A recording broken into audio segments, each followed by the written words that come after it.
Il y a beaucoup de Inyanim, beaucoup de sujets dans le parasha de Tzitzit.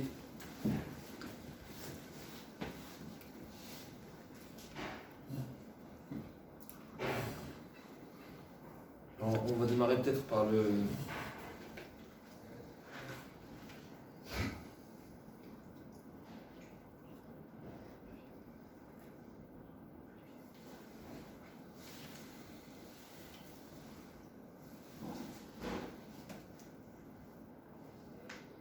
Yerushalmi, il dit, il s'est rapporté dans le Mishnah Berurah, quand nous lisons le Kriyat Shema, il y a un remez à Seat Adibrot dans le Kriyat Shema. Donc il faut une des explications, comme ça le Mishnah Berurah explique, l'explication de la kavana qui est souhaitable d'avoir pendant la lecture du Kriyat Shema, c'est entre autres penser au Seat Adibrot, c'est chaque fois des remez, mais ça fait partie de la kavana qu'il faut avoir dans la lecture du Kriyat Shema. Alors, Shema Israël, Hashem Elokeinu, Hashem Echad, ça fait allusion à Anochi Hashem et Lo Yelecha. Ve'ahavta lo tissa, parce qu'une personne qui, on va citer comme ça, des malas, il faut approfondir chacun des Ramazim. Mais comme ça, le Yerushalmi dit, une personne qui aime son créateur ne va pas utiliser son nom pour jurer en vain. Ve'asafta deganecha, c'est le tigzol. Vavatem me'era, c'est le tirtzach. Donc, Ve'asafta deganecha, donc on nous dit que on récoltera, on engrangera plus exactement notre récolte. La nôtre et pas celle du voisin, donc là, il y a un remède à l'otigzol. Alors, juste pour la remarque, nous savons que le lotigzol qui est marqué dans la Seat Adibrot, l'otignov, ça fait allusion à Gnevat Nefashot, à un vol, un kidnapping et pas à un vol matériel, puisque tous les interdits qui sont dans la Seat Adibrot sont passibles de mort. Or, une personne qui vole un bien matériel, il n'est pas passible de mort. Par contre, une personne qui vole un être humain, et Vitarmerbo, Mecharo, il remplit toutes les conditions, il est passible de mort. On va Vatemera, c'est le tirtzar, etc., etc. On va passer. On va rappeler juste ce qui nous concerne plus directement. Dans Parashat de Tzitzit, c'est marqué Usrartem et kol mitzvot Hashem astemotam. Ça fait allusion à Shabbat. On se fait allusion à Shabbat. Zachor, Zachor. Zachor et Yom HaShabbat Tikadesho. Il y a aussi donc la Zrira.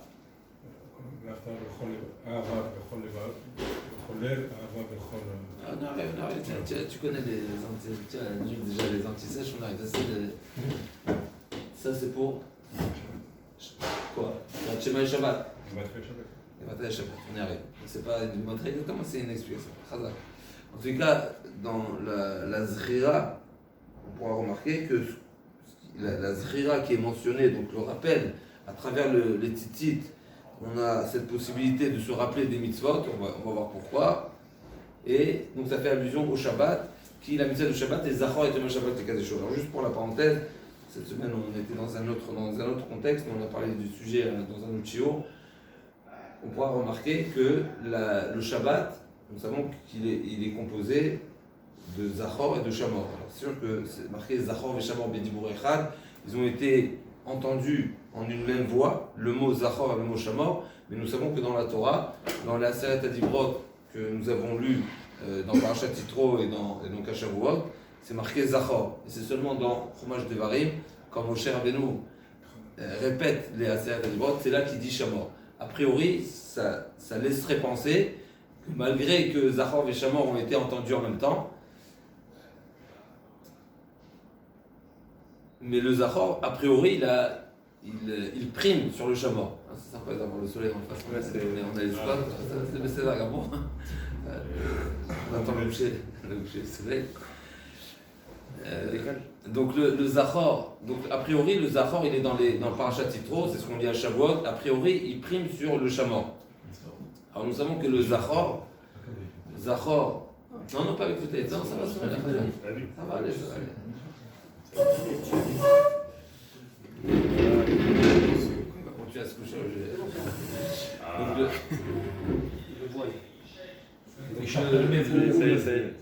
Donc on a le Zachor on a le Zachor, on a le Shamor. A priori, le Zachor, on apprend beaucoup de choses du Zachor, entre autres faire le Kiddush, mais Zachor fait plutôt une allusion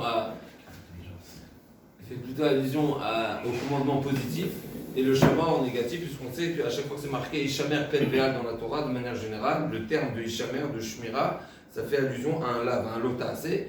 Donc a priori, c'est, puisque on pourrait dire, d'une certaine manière,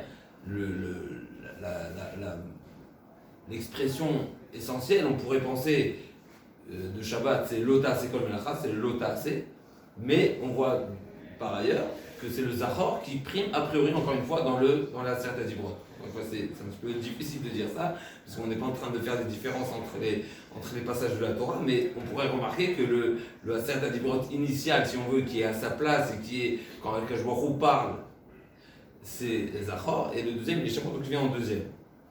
Alors, de Zachor, on apprend par exemple Zohré ou Alayaïn, alors bien sûr, c'est une Asmarta Midé Rabanan, on a excusez-moi, il y a deux parties.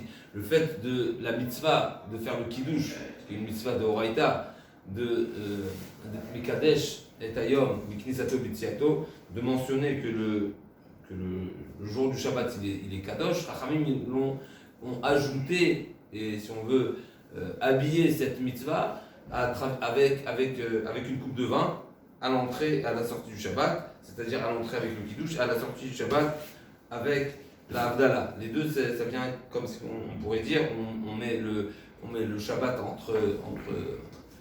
parenthèse, si on veut, pour le délimiter de manière à marquer justement son importance, sa Gdusha. C'est de cette manière qu'on exprime la Gdusha du Shabbat avec le Kiddush. Il y a bien sûr d'autres limoudim, d'autres halachot qu'on apprend de Zachor et Yom Shabbat. D'ailleurs, la Gemara raconte que Shammai, tous les jours de la semaine, dès le premier jour de la semaine, quand il sortait au marché et il voyait une viande ou quelque chose, un aliment qui lui paraissait beau, il achetait depuis le dimanche pour le Shabbat, et au courant de la semaine, s'il trouvait des meilleurs, il achetait le jour suivant un meilleur, et le premier, il le consommait. Et de cette manière-là, la Gemara a dit que toute la semaine, il se trouvait que toute la semaine, il mangeait des chevaux de Shabbat. C'était pour revenir à donc toute la semaine, il mangeait des chevaux de Shabbat, mais encore une fois, c'est Shammai, il le faisait d'une autre manière. En tout cas, ça, c'est aussi Zachor et Yom Shabbat et quelque chose, c'est-à-dire que non seulement on a cette mitzvah à l'entrée du Shabbat et à la sortie du Shabbat, mais même tout au courant de la semaine, au long de la semaine, on se rappelle du Shabbat. Il y a une autre halakha aussi, tous les jours de la semaine, on dit Shir Shel Yom, on dit Ayom Yom Echad Shabbat. Alors dans certains sidros c'est marqué Yom Rishon Shabbat, mais il faut dire Echad, pourquoi? Yom Echad. Yom Echad. Alors dans la majorité peut-être des sidourim, il y a beaucoup de sidourim, c'est marqué Rishon, mais on retiendra qu'il y a certains qui disent Echad Shabbat, comme les jours de la création du monde, c'est marqué Vayere Vayemoker, Yom Echad, le premier jour c'est Echad. En tout cas, ça veut dire qu'on se doit de rappeler notre indice notre référence, si on veut, c'est le Shabbat. Et donc, c'est pas dimanche, c'est pas un jour en soi, c'est pas lundi. Comme ça, la Gemara a dit que les Goïm, ils comptent chaque jour à son nom particulier. Nous, c'est toujours notre référentiel, c'est Shabbat. Donc, Echad be Shabbat, Sheni be Shabbat, etc. Il y a encore beaucoup de points, si on veut, qu'on apprend de ce Zachor. Zachor et Shabbat Kadesho. Mais encore une fois, pour revenir à cette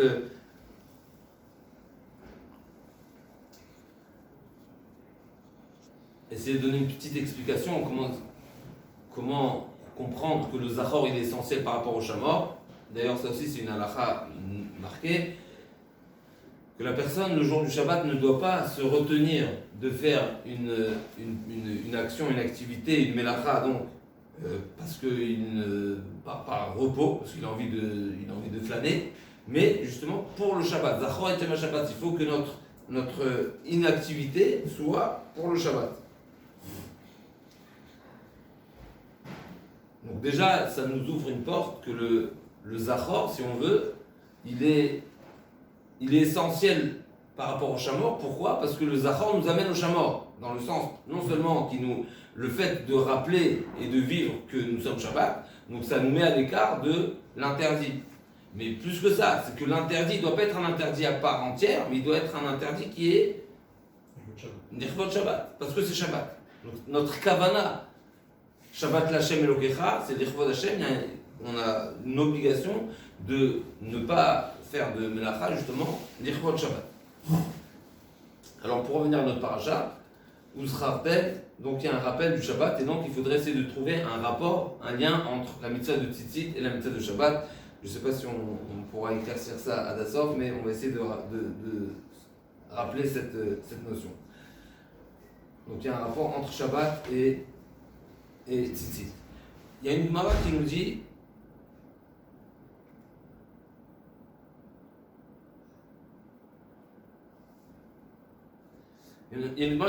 que le Uzchartem fait allusion à deux mitzvot. Ou item oto Uzchartem, comme ça dit la Braïta, c'est-à-dire ou item oto Uzchartem, re'e mitzvah zu, uzchor mitzvah acheret. Regarde cette mitzvah, donc la mitzvah de Tzitzit, et à travers elle, dans Menachot, et à travers elle, Chazak, et à travers elle, tu vas te rappeler une autre mitzvah. Ve'ezoi, zu mitzvah, zu kriyat shema. Donc à travers le Tzitzit, on se souvient du Kriyat Shema.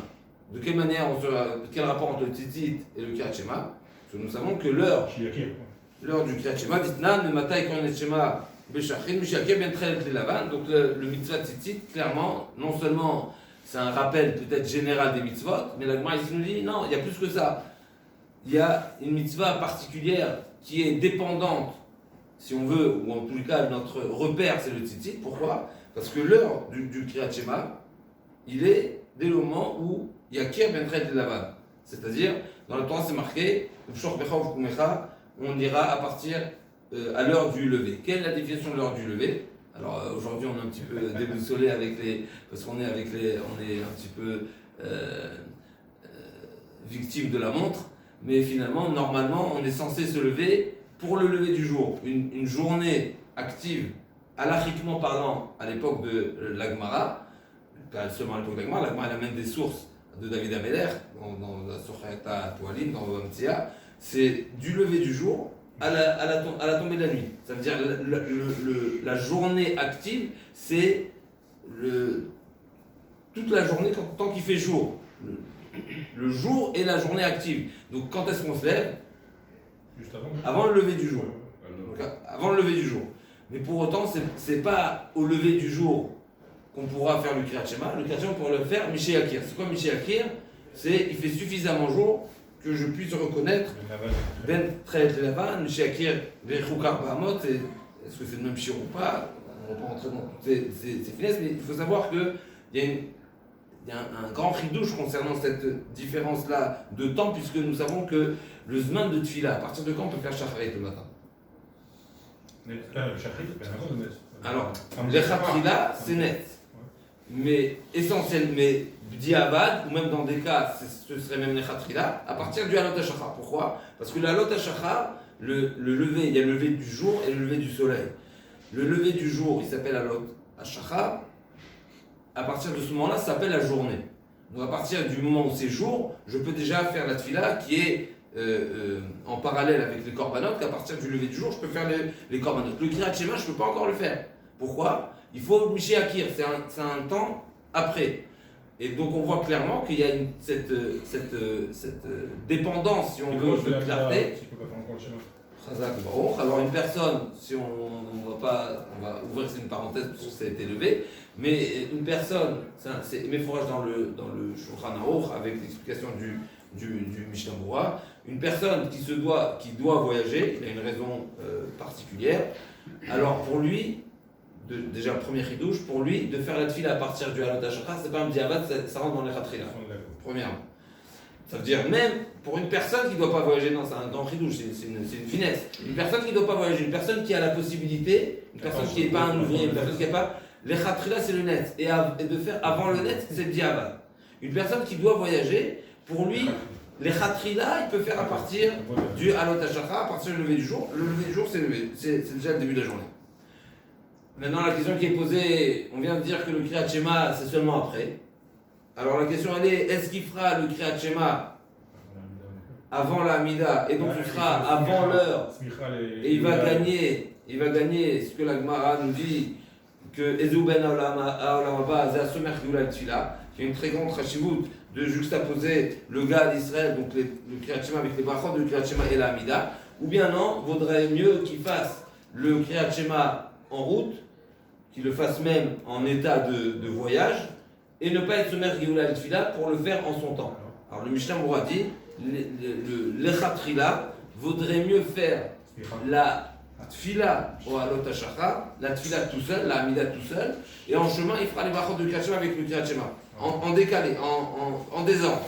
Pourquoi? Parce que de faire, il est préférable de faire justement les choses en leur temps, que d'être sommaire Géoula Litfila. Il ramène que certains ne font pas de cette manière parce qu'ils pensent que c'est mieux, mais d'après Mishnah Broa, c'est mieux de faire comme ça, à savoir la Hamida en son temps, plutôt que de faire Géoula Litfila qui est pas en son temps. En tout cas, c'était juste voilà, pour la parenthèse on voit clairement que le Zman de Kriyat Shema, il est dépendant.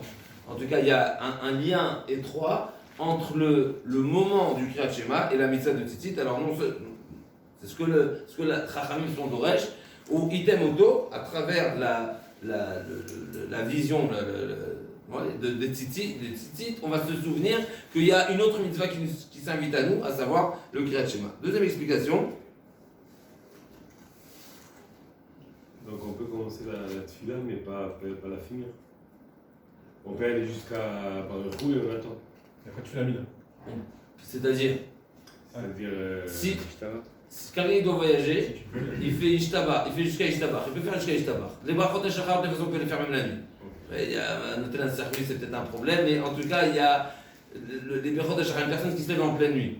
Il est debout, il veut étudier, il veut faire n'importe quoi, il peut faire les brachot et shachar, il n'y a pas de problème. Le problème, c'est le Kriyat Shema. Le Kriyat Shema et la Hamida.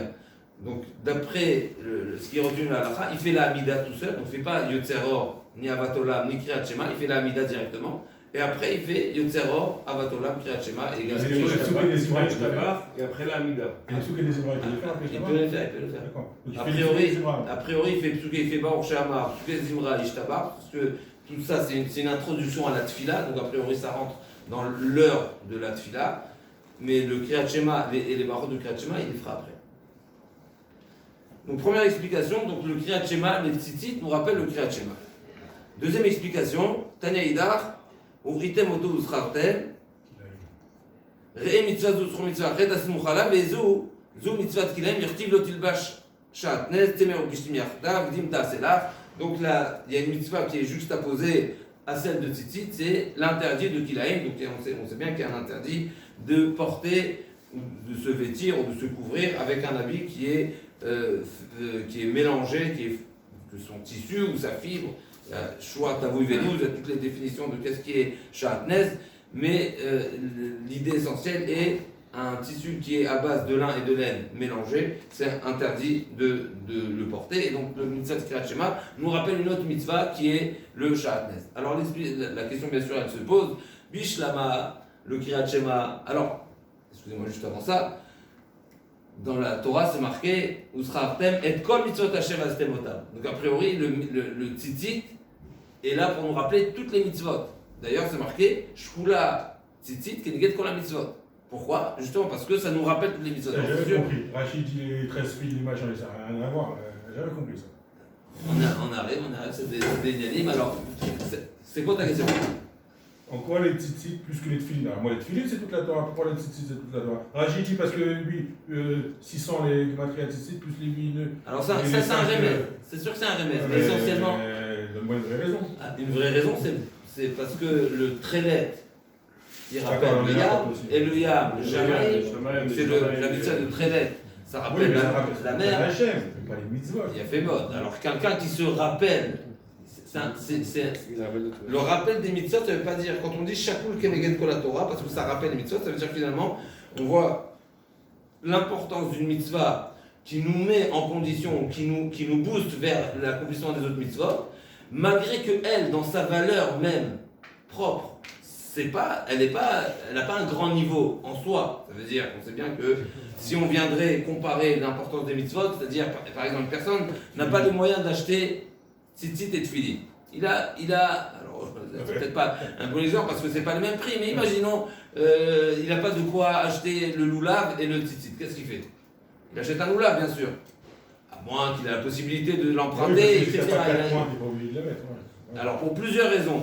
Entre autres, une des raisons, c'est que on sait bien que le tzitzit, d'ailleurs c'est une remarque aussi qu'on va essayer de mettre en évidence, c'est que le tzitzit, c'est une discussion dans la Gemara, est-ce que c'est une obligation sur l'homme ou c'est une obligation sur l'habit? C'est-à-dire une personne qui n'a pas d'habit de 4 coins, est-ce qu'il a l'obligation de mettre le tzitzit ou pas? De s'acheter un tzitzit?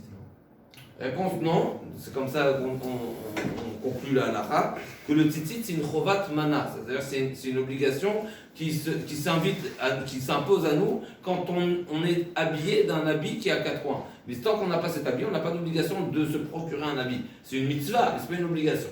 Donc, qu'est-ce qu'on est en train de dire? Donc c'est clair que la mitzvah de tzitzit, quand on parle de sa chashivut, dans son importance, au sens propre, quand on vient la mettre au même piédestal avec une autre mitzvah, c'est sûr qu'elle n'est pas plus importante. Mais du fait que c'est une mitzvah qui rappelle les autres mitzvot, alors son importance est justement que c'est un rappel. Donc comme si elle nous met en connexion avec toutes les mitzvot. Ça, c'est ce qui est marqué, ça nous rappelle. Mais en quoi ça nous rappelle? En quoi ça nous rappelle encore une fois? Parce que tu te rappelles que c'est à Kavod. Mais tu te rappelles le fil bleu. Le fil bleu, ça se fait rappeler à Hachem. Le fil bleu, c'est la mère, la personne ancienne, le ciel, c'est le saphir, le saphir. Et donc, c'est la alors, tu te rappelles d'Hachem, tu te rappelles pas les mitzvot. Alors, mais quand tu te rappelles d'Hachem, ça veut dire quoi? Hachem, c'est Tu te rappelles Tous les ans qu'il t'a donné. Tout vient d'Hachem. Moi, j'ai pas compris juste par rapport. Comment ça rappelle Kilaïm? c'est la smichut. La smichut, La pas dans Torah, notre la paracha, Torah. dans la paracha de Dans les- Zimta Selach, l'autre Bachates, Zimta Selach, donc il y a une smichut. La smichut existe déjà, elle y est en elle-même, par elle-même elle est. Mais on voit justement qu'il y a cette importance-là de nous rappeler le kilaïm, comme si que. Alors que lui, il a pas Kilaïm. Alors qu'il n'y a pas kilaïm, Khazak c'est une bonne chose. Alors d'abord, justement, on va arriver au marshal. Le marshal s'interroge, Bémet, c'est quoi le lien, c'est quoi la particularité, si on veut encore, de dire que le Kriyat Shema nous rappelle toutes les mitzvot qui restent à expliquer, de dire que le Kriyat Shema nous rappelle le Kriyat Shema, que le mitzvah tzitzit rappelle le Kriyat Shema, ok, parce que c'est essentiel, on sait bien que la mitzvah du Kriyat Shema, elle est essentielle pour chaque bête d'Israël. Profession de foi du juif. Pardon? C'est la profession de foi du juif. Ok. Je sais pas comment dire en hébreu. C'est Ikaria, c'est l'entrée de jeu, si on veut, de tout service d'Hachem.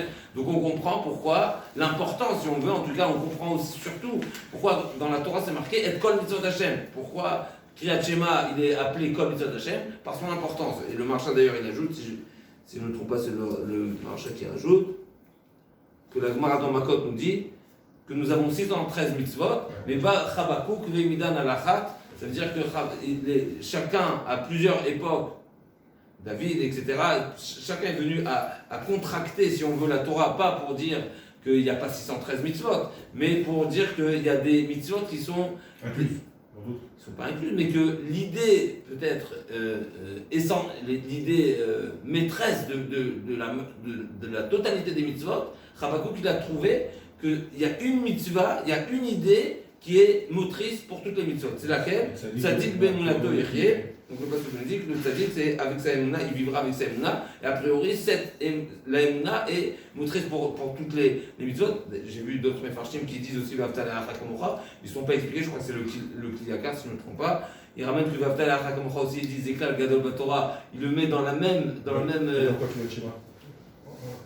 Quel rapport avec le schéma? Aucun rapport, je vais faire une parenthèse, aucun rapport, juste la notion de rappel d'une mitzvah, d'une sorte de mitzvah qui rappelle toutes les mitzvahs de la Torah, puisque ça vient pas de nulle part, ça vient de la Gemara qui, le guerre qui est venu chez Hillel, lui a demandé apprends-moi toute la Torah sur un pied, il lui a dit V'aftal Kamocha, et Rabbi Akiva dans un autre. Il n'a pas dit V'aftal, excuse-moi, Hillel il a dit Man desanela chotav dechaverach. Et Rabbi Akiva a dit les deux ont été dans la même direction, à savoir que le Ve'aftal HaKamocha, c'est le message. Si une personne cherche à savoir c'est quoi le message de la Torah, ou à travers quelle mitzvah il pourrait arriver à toutes les mitzvot, c'est Ve'aftal HaKamocha. Alors bien sûr, les Mefarshim disent que Ve'aftal HaKamocha, c'est pas seulement ton ami, c'est pas ton ami en chair et en os, mais Akjouachou, on doit le considérer notre ami parce qu'on doit avoir certaines proximités. En tout cas, pour revenir, le Kriyat Shema, on comprend son importance et on comprend que la Torah nous dit qu'à travers le Kriyat Shema, à travers le Mitzvah Tzitzit, tu te souviendras de la Mitzvah du Kriyat Shema parce que c'est un rappel, puisque tu as les fils qui te font réaliser que le temps et le moment est arrivé pour le Kriyat Shema, et on comprend pourquoi la Torah appelle ça être Kol Mitzvot Hashem, puisque c'est la mitzvah motrice de toute la Torah, comme on voit, Bacha Bakouk Vemitan Alachat, Tzadik Bemunatu. La Emuna, c'est la mitzvah essentielle, la mitzvah motrice, la mitzvah, c'est le noyau de toutes les mitzvahs. Ce qui nous reste à comprendre, c'est quel rapport avec Kilaïm. Pourquoi Kilaïm? Pourquoi il y a tellement de grande importance au Kilaïm? Et pourquoi on chercherait, je me permets d'ajouter, le Maharsha je ne pense pas que le Maharsha ne précise pas la question de cette manière-là.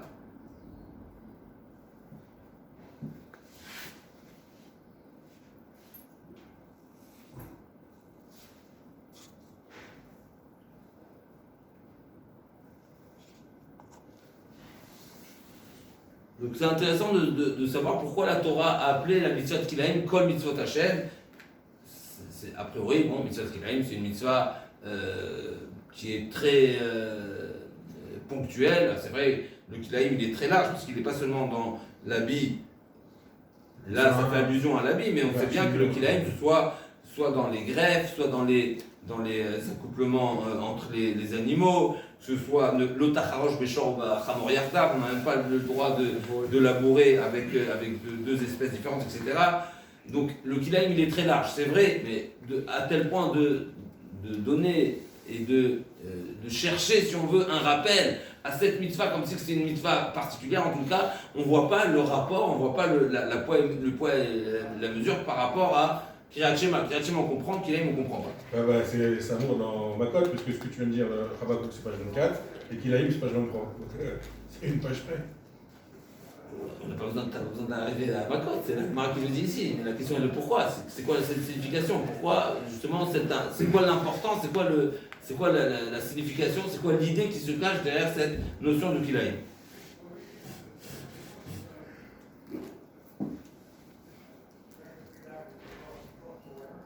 Alors, je ne sais pas que je suis un petit peu en Kilaïm, je ne sais pas exactement par quoi commencer. On va peut-être commencer par le en ordre de la Torah, si on veut. Nous savons que nous connaissons l'histoire de Noach quand il est sorti de la Teva. C'est marqué. Comment c'est marqué? Vayachel Noach Ish Adama. Il s'est profané. Il a planté la vigne.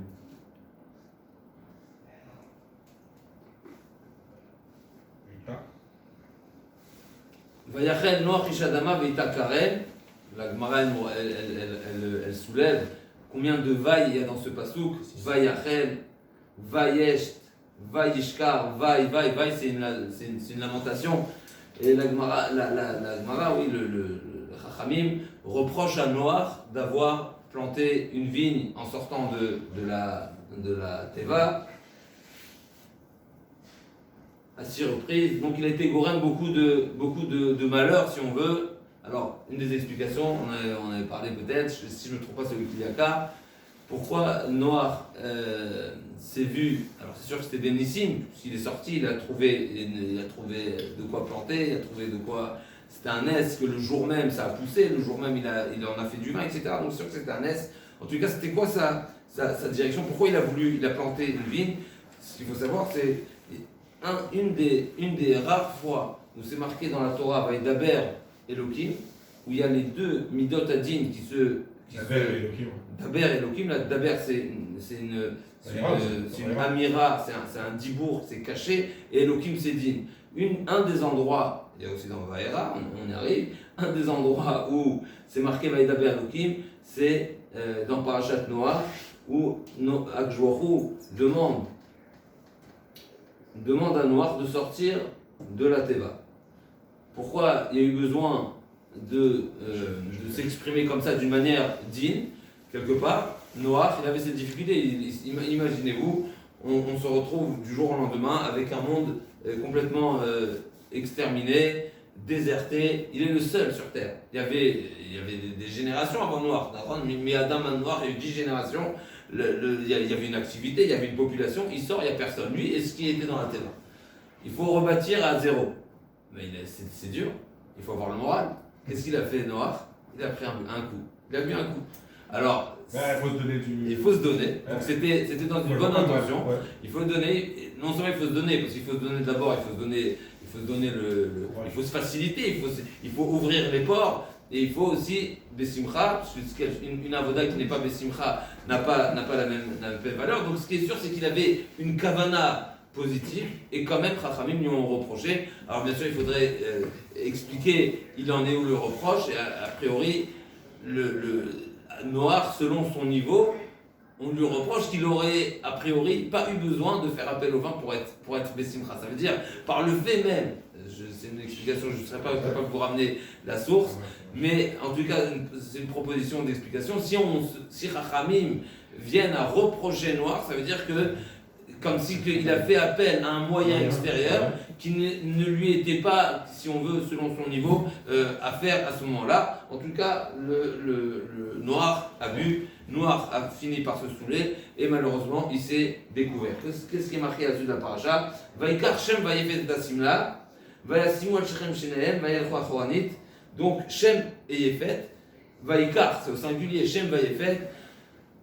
Donc Shem n'a pas pris tout seul, mais Farshim explique que c'est pas parce qu'il manquait de force ou parce qu'il manquait de courage, mais au contraire, Vaikar c'est au singulier, c'est Shem qui a été l'initiateur, et on va lui reconnaître, d'ailleurs c'est grâce à ça que on est les Shem bien sûr, on a mérité, déjà dans cette petite action qui n'est pas petite, on va voir combien Shem a déjà exprimé une zrizout, un entrain particulier qui va lui être récompensé. En tout cas, Shem et Yefet aussi a participé. Va Simon Shechem Shneem, donc ils l'ont mis sur leurs épaules. Va El Roi Chorani, donc ils ont fait vraiment en toute discrétion, ça veut dire pour ne pas voir la nudité de leur père.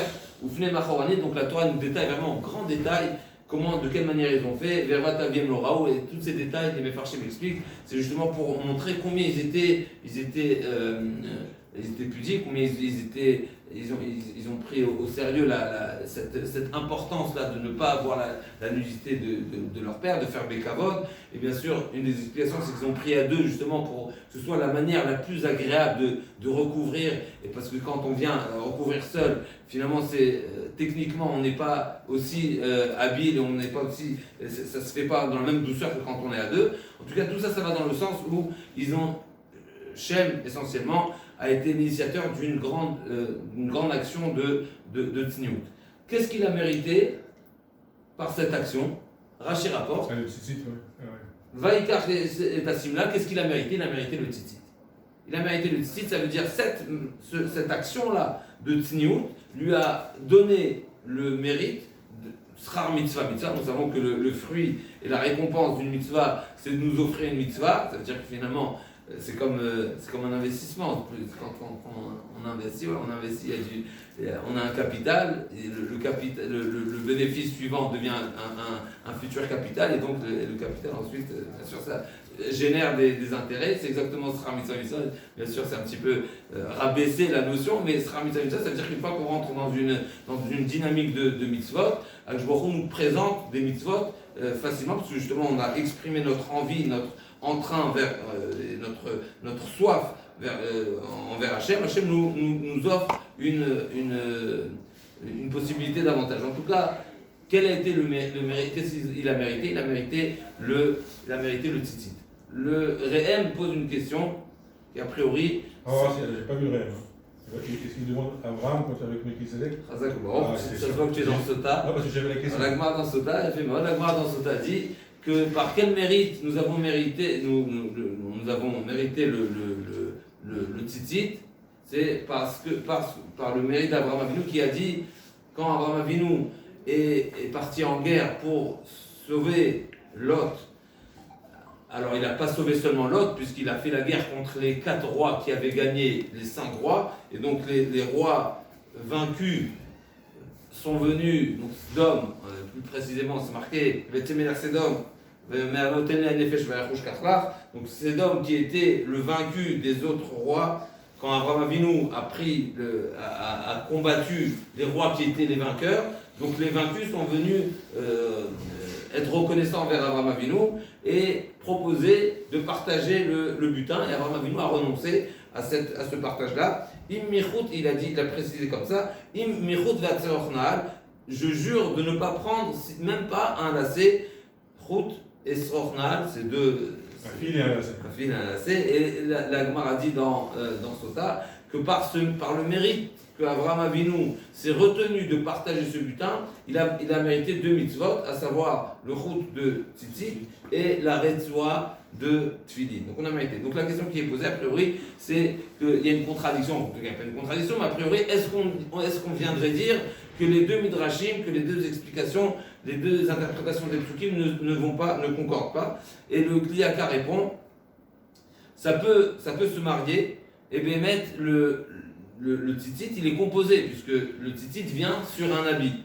Donc il faut un habit sur lequel on met les tzitzit. Et il nous dit le Kliyaka que le beged, donc le support, si on veut, du tzitzit, c'est la simla, donc c'est bisrout shem, et le tzitzit lui-même, donc le fil, c'est bisrout Avraham Avinu. Et il amène à ça un appui, puisque la Gemara dit, le pasuk dit dans Yov, Migdimani va Shalem. Akshborou dit, qui est-ce qui m'a devancé, et je serai prêt à le payer. C'est-à-dire, Achani, comme ça Akshborou il dit, comme ça, Yov nous fait réaliser qu'Akshborou viendrait nous dire, je t'ai ordonné de mettre une mezouza à ta maison, mais c'est que je t'ai donné une maison. Je t'ai ordonné de mettre un ma'aké, de mettre une barrière, l'otasim damim vetecha, de mettre une barrière sur ton toit pour ne pas trébucher. Ça veut dire que tu as eu un toit. La mila, c'est que tu es là, c'est que tu as un bébé. Et le tzitzit, pareil. Je t'ai donné un habit et je t'ai demandé de mettre un tzitzit. Ça veut dire que finalement, je vous redis, personne ne m'a devancé. C'est moi qui t'ai offert la possibilité de faire une mitzvah. Je t'ai donné un moyen, finalement, je t'ai donné les moyens. Je t'ai donné des facilités, je t'ai donné une vie, plus précisément, une vie avec des moyens, avec toutes les possibilités, et je t'ai demandé d'habiller ce que je t'ai, de compléter, si on veut, ou d'exprimer mon service sur ce que je t'ai offert. Donc, donc on voit que clairement, le beged, c'est le support, c'est un support essentiel, mais qui fait référence qu'à Viachol, et là on y arrive, on démarre déjà un début de profondeur dans la notion du talit. On parle du don d'Akadosh Baruch Hu. Ça veut dire comme si que la mitzvah de tzitzit, elle est composée d'abord par la partie essentielle qui est l'habit. L'habit, c'est ce que Hachem nous donne. Et qu'est-ce qu'il nous demande de faire? Vasoulem tzitzit. Donc déjà, ça nous donne une première ouverture d'abord de réaliser que notre mitzvah, elle est sur un habit qui a 4 coins. Et on a démarré en rappelant cette particularité de mitzvah qui est tellement importante, à tel point qui est Shkula Keneged Kol Torah, Kriyat Shema, qui est essentiel, on arrive pour qu'il aille, mais c'est pas une mitzvah qui est chiyuv, c'est pas une obligation sur la personne, c'est seulement sur l'habit. Et l'habit, encore une fois, c'est comme si on est shoutaf avec Akadosh Baruch Hu dans un objet de mitzvah qui nous n'est pas obligé de faire. Akadosh Baruch Hu dit, tiens, je te donne l'habit, et si tu le portes, mets-le tzitzit. Mais finalement, c'est pas une chovat gavra. Mais on est, encore une fois, on est shoutaf avec Akadosh Baruch Hu, et on va revenir dans cette idée-là, une mitzvah qui est composée, on va voir essentiellement entre une autre facette de deux composants qui sont dans les tzitzit, à savoir le techelet et le laval. Alors, juste pour la parenthèse, le trelet aujourd'hui, ce qu'il faut savoir, c'est qu'il y a des personnes qui mettent le trelet, mais c'est un sujet très discuté. Est-ce qu'on est certain de savoir c'est quoi le trelet ou pas, de savoir c'est quel poisson? Et puisqu'il y a plusieurs poissons qui ont un sang coloré, a priori. En gros, les deux directions, c'est Bémet. Il y a certains qui sont partis à la recherche du trelet, et d'ailleurs on le trouvera, ça se trouve même sur le marché. Et il y a le deuxième avis de ne pas faire le trelet. Pourquoi? Parce qu'il y a une Gemara qui nous dit qu'on a perdu le trelet. Et a priori, quelle est la signification de nous avons perdu le trelet? Arrêt, il est là. Alors là, et plus que ça, la Gemara donne des simanim, une fois tous les 70 ans, etc. Elle nous dit aussi dans quelle région il se trouve, puisqu'il était proche de Yerushalayim, de Eretz Israël, donc il est dans la Méditerranée. Donc il y a des simanim. Alors quel est le problème? On a perdu le trelet. Alors en gros, le trelet, justement, malgré tous les simanim, essentiellement, il nous manque de la massoret. Ça veut dire quoi de la massoret? Ça veut dire qu'il y a plusieurs... tant qu'on n'a pas un enseignement qui n'a pas été interrompu d'une certaine mitzvah, tant qu'on n'a pas une preuve qui est irréfutable sur certain enseignement, vaut mieux le laisser en suspens et ne pas le faire que de le faire et ne pas être certain, justement parce que l'essentiel, si on veut, dans l'enseignement de la Torah, c'est la massorette. La massorette, elle a son poids tellement important que si on n'a pas la massorette, il vaut mieux ne pas le faire. D'ailleurs, juste pour ramener un exemple à ça, c'est raconté qu'il y a beaucoup de personnes qui sont parties prouver à des grands rabbanim chez les Ashkenazim la prononciation exacte des lettres, comme la différence entre le hayat et le chaf, le ayin et le alf, que les Ashkenazim le font moins que nous, le kamat, ils le font pas, certains le font mais ils le font pas. Et une des réponses à cette question, alors encore une fois, il y a des preuves, puisque chaque lettre, c'est marqué, il y a les lettres qui sont exprimées par la gorge, d'autres par la langue, par les lèvres, etc. Donc ça se prouve.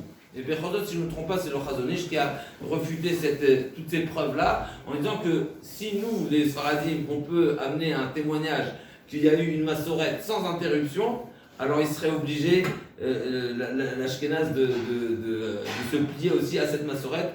Encore une fois, ça nous fait réaliser combien le poids de la massorette, le poids de l'enseignement donc, de père en fils, a un poids halachique et oblige. Et à l'opposé, si on ne l'a pas, vaut mieux, en tout cas on n'a pas l'obligation de suivre, même si on pourrait amener des preuves, parce que justement on n'est pas certain, et quelque part, qu'est-ce qu'il en sort? Que vaut mieux regarder ce que mes ancêtres ont fait, même si j'ai un doute que peut-être ce qu'ils ont fait c'est pas exact. Mais ce que je suis certain c'est que je fais ce qu'ils ont fait mes ancêtres. Donc encore une fois, vaut mieux faire ce que mon père a fait, même si j'ai un doute que peut-être ce qu'il a fait, lui, il n'a pas reçu, mais je suis certain que j'ai fait ce que mon père a fait, plutôt que de faire quelque chose qu'on me prouve d'ailleurs qu'il faut faire différemment, en sachant que je ne ferai pas comme mon père. C'est une puissance, c'est quelque chose de très très fort. Ça nous montre combien la Torah finalement c'est une Torah vivante, et la Torah c'est une Torah qui s'enseigne, et quelque part ça s'enseigne par transmission. Et Moshe Kibbel Torah Misinaï, c'est la preuve la plus explicite. Juste pour une petite phrase. Parce que moi je me suis beaucoup penché sur le sujet à l'époque, et j'ai vu que l'Admour de Rougine, il a dit, alors comment ça se fait que les bracelets le mettent bleu, il a tout expliqué, c'est bon, hein, c'est hyper long. Il dit, parce que Rabbi Nachman, avant de mourir, il avait donné une date de la délivrance. Et quand cette date est venue, Machal n'est pas venu. Mais il n'a pas dit Machal, la date de la délivrance. Mais qu'est-ce qu'il y a eu cette date-là? Ils ont trouvé le prix de la zone. Ils ont dit, ah là, c'est la délivrance, alors on met plus le dos. La demande d'origine, comme ça dit. Mais ça, c'est que pour les bracelets. Si on n'est pas bracelet, on n'a pas le droit de le mettre. On n'a pas le droit, c'est les deux avis. Oh non, comme tu dis. Si on n'a pas le droit, c'est les deux avis, c'est discuté. Si notre père il n'a pas mis, on doit pas. C'est un sujet discuté. C'est un sujet discuté sur deux facettes. Un, est-ce qu'on est certain que c'est le bon?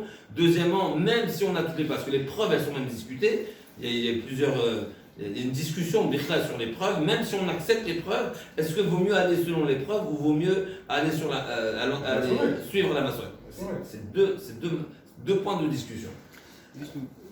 Pourquoi les témanim, ça s'appelle pas une massorette? Ils ont le ça? Oui, mais au niveau de la prononciation, depuis le Beth Amikdash, depuis là-haut. Il y a aussi, ils ont, peut-être c'est seulement à partir du Rambam, peut-être il y a un moment où il y a eu, je sais pas te répondre. C'est clair qu'ils étaient en correspondance très étroite avec le Rambam, Maïmonide, mais peut-être qu'avant, justement, il y a une coupure. Et il y a c'est ça la coupure c'est le du Khurban. Ça veut dire qu'il y a un moment le début du Galout, a priori du deuxième, après, je ne suis pas certain, mais a priori c'est là-bas où c'est explicite qu'il y avait un manque de transmission. T'as écouté leur crête schéma? Écouté une fois? Parce que moi je leur ai dit quand est-ce que vous faites le schéma, ils m'ont dit on a fini. J'ai rien compris, j'ai rien écouté. C'est pas. Je peux pas faire comme ça. Comme ce que tu fais à la radio. Hein? Ouais, Je connais les olives, je dis.